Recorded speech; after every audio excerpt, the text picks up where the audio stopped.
में फिर से आपका एक बार स्वागत है। ये वीडियो विशेष रूप से 7वें चरण से संबंधित है। जैसा कि आपने कल देखा था कि 7वें चरण से संबंधित रवि सर ने ट्वीट किया, तो 7वां चरण निश्चित रूप से होगा और समय से ही होगा। आप लोग निश्चित रूप से एकजुटता बनाए रखिएगा कि समय से ही होगा। इसके साथ ही हम आपको बताते चले, एकजुटता बनाने के लिए हमने एक फेसबुक ग्रुप भी बनाया है। लिंक आपको डिस्क्रिप्शन बॉक्स में मिल जाएगा, जरूर उस ग्रुप में जुड़िएगा। अपनी बातों को जरूर रखिएगा क्योंकि ओपन ग्रुप है, आप जो लिखना चाहें वह लिख सकते हैं। वहाँ पे आप लोग एकजुटता बनाते हैं तो निश्चित रूप से सभी को फायदा होगा।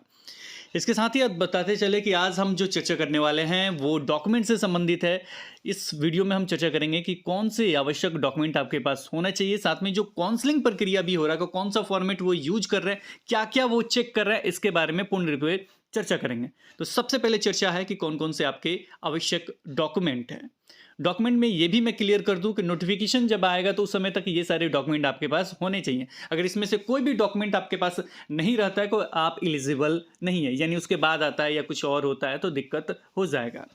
चलिए यहाँ चर्चा कर लेते हैं। यहाँ पे बात किया जाए तो निम्न अंक पत्र या प्रमाण पत्रों के प्रति की मूल प्रति के साथ साथ दो अतिरिक्त स्वहस्ताक्षरित छाया प्रति अपने पास अवश्य रखें।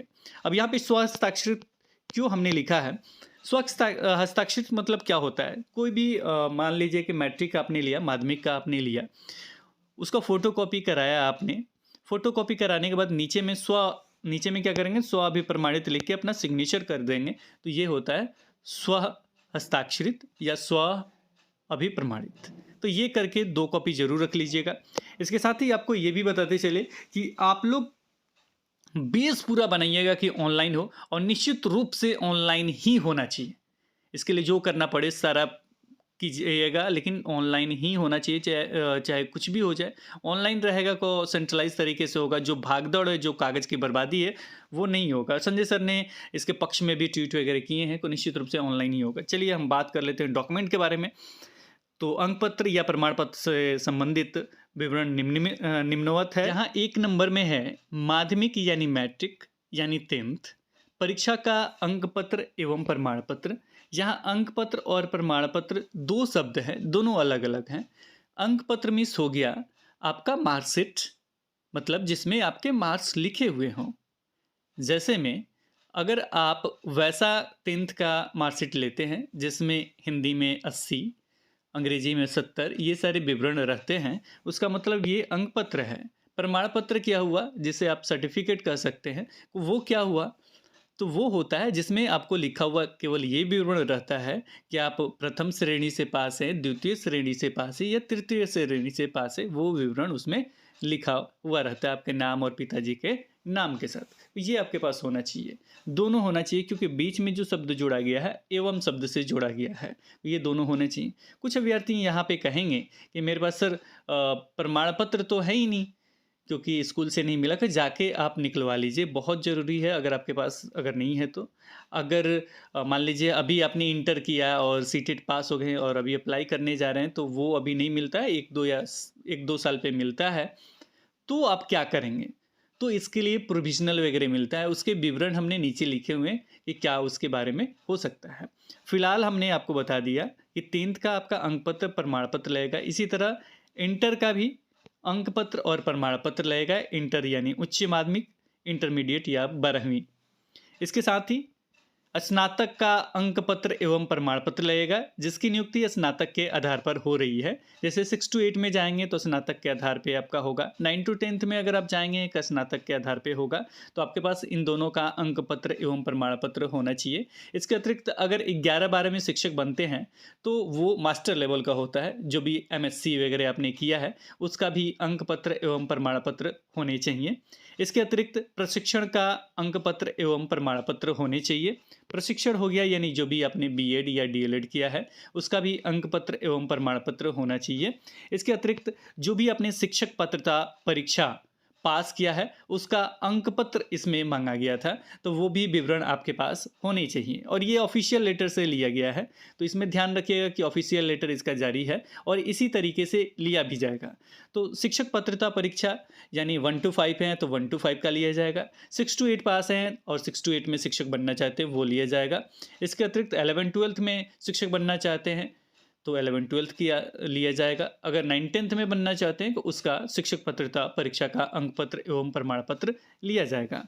इसके आगे बढ़ते हैं तो ये हो गए आपके एजुकेशनल डॉक्यूमेंट। ये आपका मतलब शिक्षक, प्रशिक्षण, स्नातक, उच्च माध्यमिक और माध्यमिक, ये सारी चीज़ आपके पास विवरण होना चाहिए। और ये वेब पोर्टल के द्वारा अगर लिया जाता है यानी ऑनलाइन के माध्यम से होगा, जो मुख्य डिमांड भी है, और आप लोग जुड़ेंगे भी ग्रुप में और डिमांड ये निश्चित रूप से पूरा होगा। तो ये कैसे हो सकता है?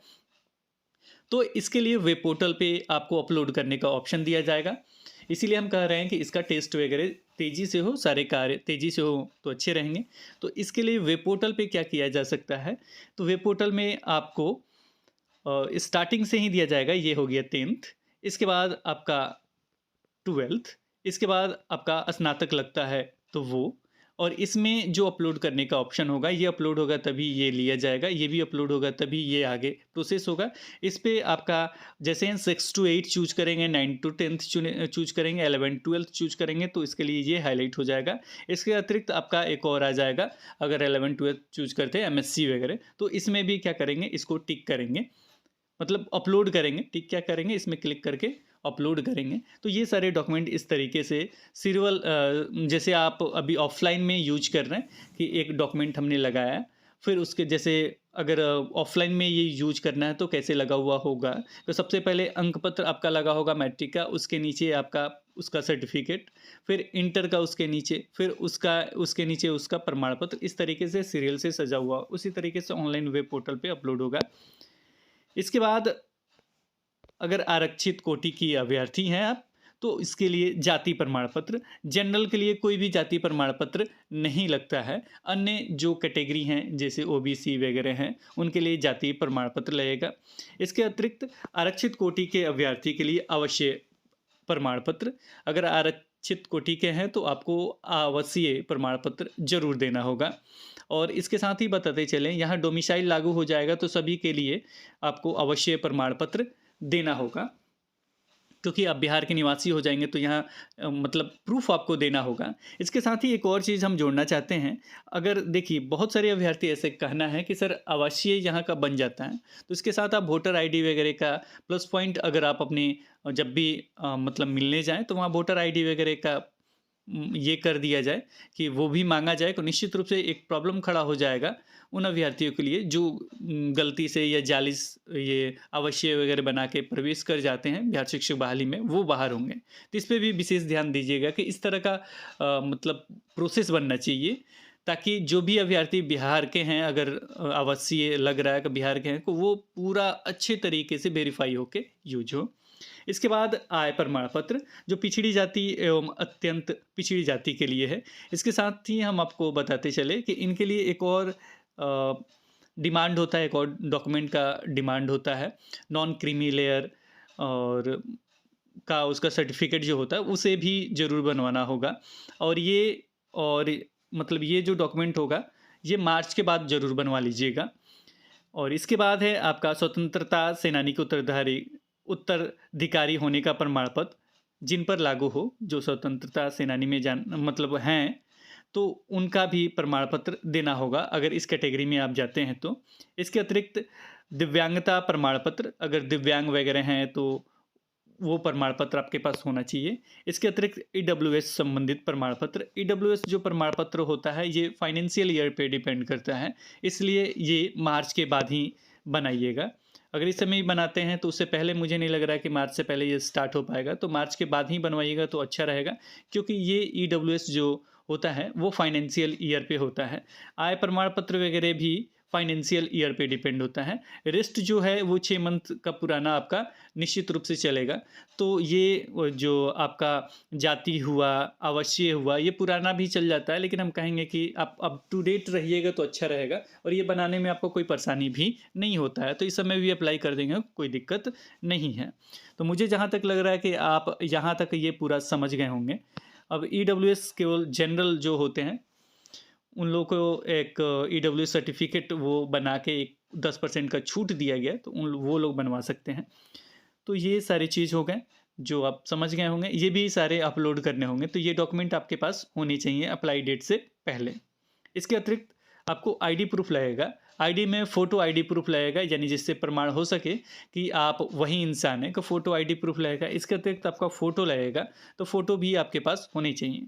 तो ये सारे इम्पॉर्टेंट डॉक्यूमेंट हैं जो आप पहले से तैयारी करके रखे रहेंगे तो बहुत अच्छा रहेगा। और इतना याद रखिएगा कि आप सीटेट पास हैं या बीटेट पास हैं, तो ये सारे डॉक्यूमेंट आपके पास होने चाहिए। ऐसा नहीं है कि आप सीटेट पास हैं और आप का प्रमाण पत्र जो है वो बाद का है, यानी जो भी आपका मार्कशीट और प्रमाण पत्र स्नातक वगैरह बाद का आ रहा है, जो भी नोटिफिकेशन आता है उसके बाद का, तो आपको फिर दिक्कत हो सकता है। इसमें आगे चलेंगे, यहाँ पे हमने प्रोविजनल सर्टिफिकेट के लिए भी लिखा है। इस बार क्या होता है कि बहुत सारे अभ्यर्थी के पास मतलब मूल अंक पत्र तो था, लेकिन आपका मूल प्रमाण पत्र नहीं था, तो उनके लिए प्रोविजनल भी मान्य किया गया था। वही चीज़ हमने लिखा है, उपयुक्त सभी शैक्षणिक या प्रशैक्षणिक योग्यता का मूल अंक पत्र लाना अनिवार्य होगा, किंतु किसी योग्यता का मूल प्रमाण पत्र उपलब्ध नहीं रहने की स्थिति में औपबंधिक यानी प्रोविजनल सर्टिफिकेट मान्य होगा। तो ये मान्य किया गया था। इसके अतिरिक्त ये भी बताते चले कि अगर आपके नाम में स्पेलिंग में कहीं मिस्टेक है, उसे सुधार जरूर करवा लीजिएगा जिसमें भी हो। और अगर सुधार नहीं है तो उसका एफिडेविट भी मतलब कार्य करता है, एफिडेविट वगैरह से कार्य करते हैं। इसके बाद आगे बढ़ते हैं, और इस समय जो चल रहा है तो इस तरह का फॉर्मेट आपको दिखाई दे रहा होगा जो काउंसलिंग प्रक्रिया चल रहा है उसमें। तो ये सारे चीज़ आपसे डॉक्यूमेंट मांगे गए हैं। इसमें देख लीजिए क्या क्या है। इसमें टीटी का मूल अंक पत्र, टीटी का मूल प्रमाण पत्र। टीटी के बारे में आपको बताते चले कि टीटी का जो अंक पत्र है सीटेट का, वो कहाँ से लेंगे मूल अंक पत्र या उसका प्रमाण पत्र को? डिजी लॉकर से लीजिएगा। डिजी लॉकर से जो भी प्रिंट आउट होता है वही आपका ओरिजिनल भी होगा। डिजी लॉकर से प्रिंट कीजिएगा तो वो ओरिजिनल हो गया, फिर उसका फोटो कॉपी कराइएगा तो वो फोटो कॉपी हो गया। कभी ऐसा मत करा के लेके जाइएगा कि ओरिजिनल में आप फोटो कॉपी करा के लेके जाएँ तो स्कैन वगैरह करने में दिक्कत होता है। इसलिए जब भी अपलोड वगैरह करना हो, कोई डिजी लॉकर से तुरंत डाउनलोड करें, वही अपलोड कीजिएगा। फोटो कॉपी का फोटो खींच के अपलोड मत कीजिएगा। इसी तरह लिखा गया प्रशिक्षण का अंक पत्र मूल प्रमाण पत्र, माध्यमिक का अंक पत्र मूल प्रमाण पत्र, उच्च माध्यमिक का अंक पत्र मूल प्रमाण पत्र, स्नातक का अंक पत्र और स्नातक का प्रमाण पत्र। इसी तरह जाति का अंक पत्र और आय प्रमाण पत्र, आवास का भी प्रमाण पत्र की छायाप्रति, दिव्यांगता प्रमाण पत्र, स्वतंत्रता सैनिक का प्रमाण पत्र की छायाप्रति, ईडब्ल्यूएस का प्रमाण पत्र का छायाप्रति। तो यही सारे चीज़ अभी चल रहा है। ये सारे मतलब सिग्नेचर वगैरह मोहर वगैरह होगा, तो यही टोटल डॉक्यूमेंट यही मांगे जा रहे हैं। यही फॉर्मेट बना के दिया गया है और ये टोटल डॉक्यूमेंट यही लग रहे हैं।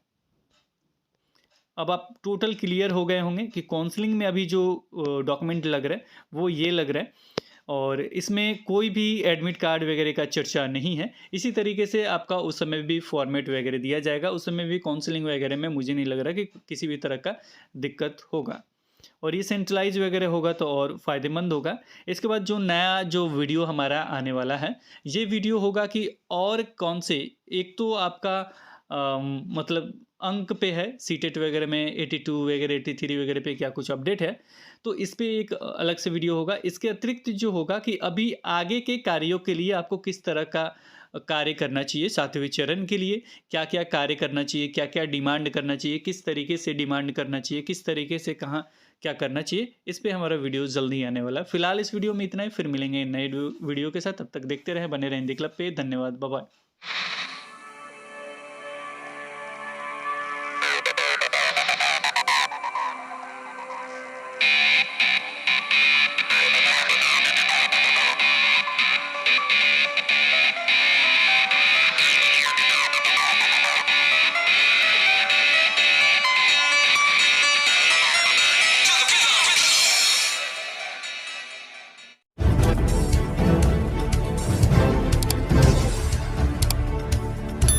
सब्सक्राइब कीजिए हिंदी क्लब को, दबाइए इस बेल आइकॉन को ताकि हमारा वीडियो आपको मिले सबसे पहले।